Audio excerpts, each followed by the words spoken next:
Ibu saya meninggal di usia 64 tahun, mengalami diabetes selama 3 tahun. Ibu saya terkena diabetes itu dikarenakan kurang pengetahuannya tentang pola hidup. Perkenalkan, nama saya Permas Al-Mubarok, biasa dipanggil Al, saya 30 tahun, saya seorang wirausahawan dan ayah 1 anak.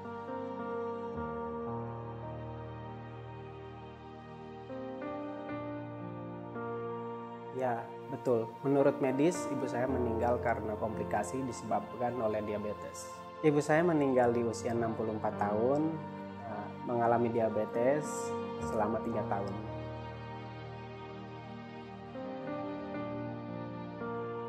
Awalnya, saya tidak mengira bahwa ibu saya itu mengidap penyakit diabetes.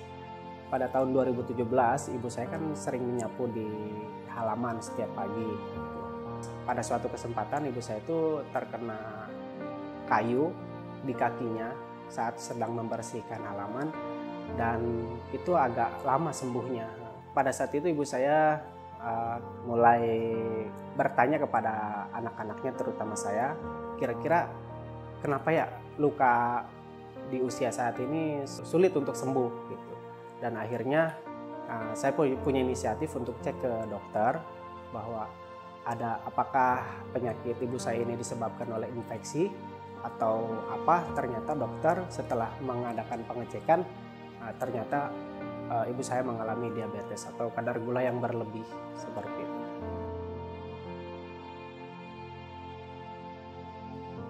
Ternyata faktor yang ibu saya sering mengalami sakit kepala, terus mudah lemah, sering mudah haus juga dan buang air kecil terutama itu, ternyata itu adalah faktor-faktor yang menyebabkan atau indikator bahwa ibu saya itu terkena diabetes.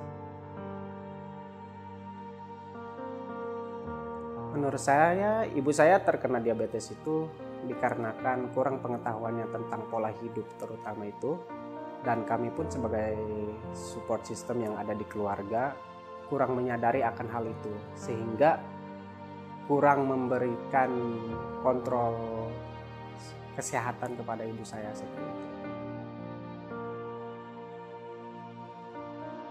Pastinya setelah ibu saya mengetahui bahwa beliau sudah divonis terkena penyakit diabetes, pertama yang terganggu kan kesehatan mental.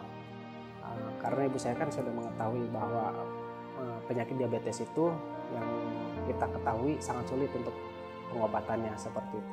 Cara mengatasinya pun seperti itu. Terlebih penyakit diabetes ini kan sangat ketat kontrol asupan gizinya. Ketika melaksanakan kegiatan aktivitas ibu rumah tangga itu tiba-tiba tiduran itu ternyata itu ngedrop. Ibu saya tuh ngerasa sangat lemah sekali. Kebetulan saya tinggalnya di kampungnya. Ibu saya kan sering mengikuti pengajian. Meskipun beliau udah tahu dia tuh terkena diabetes. Mungkin ketika beliau bersosialisasi dengan kerabatnya, teman atau tetangga, beliau sedikit cerita kepada rekannya dan rekannya merespon akan hal itu dengan memberikan informasi bahwa penyakit gula itu ya emang benar harus hati-hati dalam segi makanannya seperti itu. Dan ada juga informasi bahwa yang kena diabetes itu harus benar-benar menghindari gula dan harus berobat seumur hidup, katanya seperti itu. Mungkin itu yang salah satu yang membuat mental ibu saya makin ngedrop gitu. Padahal ibu saya keadaannya mungkin secara postur tubuh masih ideal gitu. Di tahun 2017 itu masih ideal untuk ukuran ibu-ibu karena usia 64 tahun menurut saya itu masih sehat, masih segar sekali. Diajak olahraga pun masih bisa lari-lari kecil seperti itu.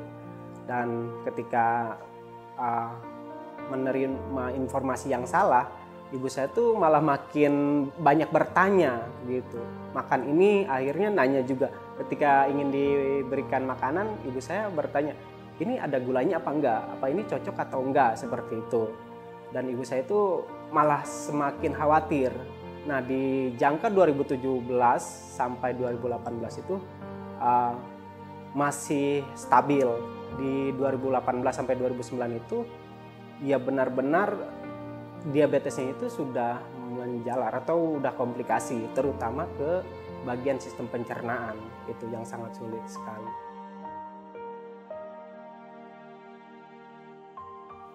Sebenarnya semenjak ibu saya mengalami penyakit diabetes itu pada tahun 2017 ya, kami sebagai keluarga udah mewanti-wanti atau memberikan peringatan, warning lah kepada semuanya bahwa ibu ini harus mendapatkan perawatan lebih atau perhatian lebih, terutama dari segi pola hidupnya seperti itu. Dan kita harus sering kontrol ke rumah sakit minimal 3 hari sekali atau seminggu sekali seperti itu. Pernah ibu saya mengalami ngedrop sampai dibawa ke rumah sakit, dan akhirnya ibu saya harus dirawat inap di sana. Berhubung ibu saya itu nggak betah untuk tinggal di rumah sakit, apalagi dirawat ya seperti itu, ibu saya selalu bilang pengen pulang, pengen dirawat di rumah aja gitu. Itulah yang membuat kami nih, khususnya anak-anaknya, terutama saya ya merasa kebingungan. Akhirnya ibu saya tuh harus benar dibawa pulang atau harus dirawat dulu karena kondisinya kan yang masih ngedrop itu. Dan akhirnya saya konsultasi dengan dokter bahwa gimana nih ibu saya harus mendapatkan perawatan tapi pengen dirawat di rumah. Nah, dokter itu memberikan saran salah satunya seperti itu. Ya udah, nggak apa-apa kalau misalkan pengen dirawat di rumah, yang penting ada fasilitasnya, medianya seperti itu. Dan akhirnya saya sepakat bersama keluarga untuk mengadakan alat perawatan untuk dibawa ke rumah. Terutama mental psikologi ibu saya itu menjadi lebih stabil, nggak terlalu was-was, khawatir dan lain sebagainya, kan seperti itu.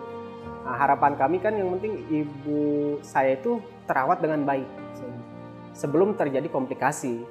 Dan memang ketika terjadi atau diadakan tindakan perawatan itu, ya emang gula darah bisa terkontrol sometime gitu. Dan kalau kita misalkan lagi benar-benar maintain pola hidupnya. Tapi kan kita sebagai support sistemnya kadang mengalami kelalaian seperti itu.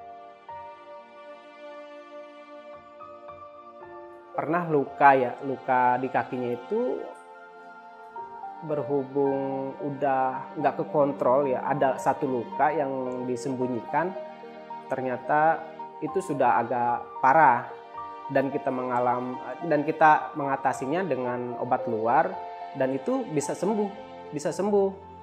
Cuma ya seperti itu tadi, ketika emang luka itu sembuh tapi kita membiarkan pola hidupnya tidak terkontrol lagi dan makanannya pun tidak diperhatikan, kalau kata orang Sunda itu kambuh lagi atau angot lagi seperti itu. Nah, saya ingat pas memasuki tahun 2018, ibu sempat ngedrop, masuk ke rumah sakit, dirawat selama 1 minggu karena sistem pencernaannya yang kurang bagus, dan akhirnya emang harus dirawat inap di rumah sakit selama 7 hari. Dan itu pengalaman yang paling memberatkan buat keluarga. Ibu harus stay atau tinggal di rumah sakit selama 7 hari itu di sana. Dan setelah dirawat, makin kesininya itu ibu malah semakin parah keadaannya, kondisinya. Terutama mengalami sering lemas dan nggak bisa ngapa-ngapain. Tapi dorongan untuk melakukan kegiatan masih sangat tinggi. Akhirnya jalan nggak mampu tapi pengen keluar seperti itu, dan keluarga menyediakan kursi roda untuk datang ke pengajian, acara ibu-ibu seperti itu, atau bahkan hanya sekedar mengunjungi anak yang di luar kota. Dan itu yang menunjukkan atau indikasi bahwa ibu ini sudah mulai ngedrop. Yang menurut kami itu yang sangat cepat gitu, sangat cepat. 2017 sebelum tahun 2017 itu ibu masih sehat, masih bisa gendong bayi, masih gendong cucu lah. cucu dari anak-anaknya, dan 2018 ke atas ibu benar-benar sudah nggak bisa ngegendong bayi. Bisa ngegendong bayi, cuma dalam keadaan kondisi duduk seperti itu, tidak bisa dalam kondisi berdiri seperti itu. Mengenai soal biaya itu sebenarnya menurut kami pun itu biaya rumah sakit sangat besar sekali, karena itu bisa sampai 28 juta selama 7 hari itu perawatannya seperti itu. Andaikan ibu saya bisa menjaga pola hidup, mungkin ya ini secara medis saja itu tidak akan terjadi. Sekalipun terjadi tidak akan sampai komplikasi. Orang tua saya itu dua-duanya, mau laki-laki maupun yang perempuan, sebenarnya pengen dibikinin asuransi. Cuma berhubung jiwa orang tua yang nggak mau memberatkan kepada anak-anaknya, jadi mereka itu sebenarnya positive thinking, mereka nggak bakal menyusahkan anak-anaknya dan nggak bakal terjadi apa-apa seperti itu. Nah, ketika ibu saya dirawat tahun 2018 itu ternyata membutuhkan biaya besar. Sebelum memasuki ruangan perawatan, kan salah satu rumah sakit itu mewajibkan kita untuk deposit dana untuk masuk sebesar 6 juta lebih gitu. Andai pada saat itu saya tahu program Emgani Care itu akan memudahkan saya untuk mengaplikasikan atau sharing pengetahuan kepada ibu saya. Sebenarnya para penderita diabetes itu tahu apa yang harus mereka lakukan. Tentunya menjaga pola hidupnya kan, seperti itu yang kita ketahui. Cuma mereka itu kebingungan bagaimana cara memulainya, bagaimana memaintainnya, dan bagaimana mereka mengaplikasikan dalam kehidupannya itu, bahwa mereka itu mengetahui si penderita diabetes ini harus mencapai targetnya, terutama membuat normal gula darahnya, seperti itu. Andaikan mereka tahu, tentunya pasti akan mendapatkan goalnya. Nah, tentunya kan dari si keluarganya itu atau para support systemnya itu harus lebih intens atau lebih bisa mendampingi secara ketat, bahwa si penderita diabetes ini tidak lupa akan kewajibannya. Jadi aplikasi dan eksistensinya antara si penderita diabetes dan support system itu bisa berjalan secara beriringan atau berkesinambungan agar tercapai goalnya.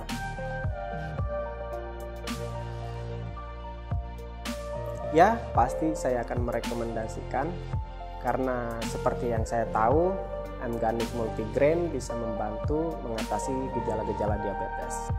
Salah satunya rasa ingin lapar dan ingin terus ngemil seperti yang dialami oleh ibu saya. Jadi kan setelah minum Emganic bisa kenyangnya awet. Jadi pikiran untuk ngemil-ngemil yang gak sehat itu bisa hilang. Terus dari segi komposisinya juga banyak sekali menurut saya. Ada 25 jenis multigrain ditambah 6 racikan khususnya. Yang menurut saya itu pasti nutrisinya lengkap sekali. Hanya dalam sekali konsumsi bisa dapat semua itu. Masing-masing komposisinya juga punya keunggulannya. Masing-masing kan untuk gula darah. Juga saya lihat sudah banyak yang membuktikannya. Gula darahnya turun sejak rutin merubah pola makan dengan Emganic Multigrain. Juga Emganic Multigrain bisa membantu pemenuhan nutrisi bagi penderita diabetes yang mungkin keadaannya sedang drop. Itu peran nutrisi sangat penting sekali menurut saya. Yang pastinya saya rekomendasi sekali. Saya pun mengajak keluarga saya untuk sama-sama konsumsi Emganic Multigrain. Seperti pepatah juga bilang, mencegah kan lebih baik daripada mengobati.